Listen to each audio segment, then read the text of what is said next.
It's all about doing something good in the world. And this is a good way to do it, I think, using my capabilities.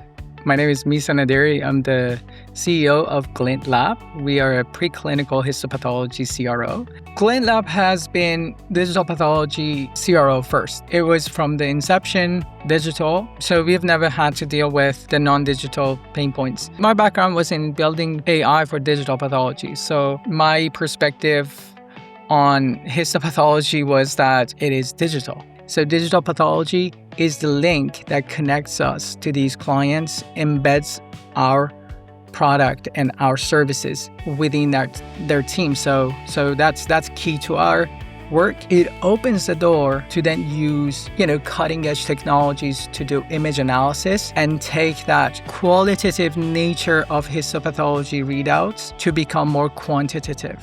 We quantify biomarkers, we quantify spatial organizations of cells. That is extremely hard, if not impossible, to do with human eyes. So these can help you predict, stratify patients, and predict certain outcomes of responsiveness to a treatment and things like that. Yeah, I saw the potential of really touching patients' lives.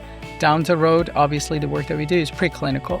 We work with early stage, discovery, but eventually it makes its way to touching a human life and potentially, hopefully saving a life. And that's all that matters to me.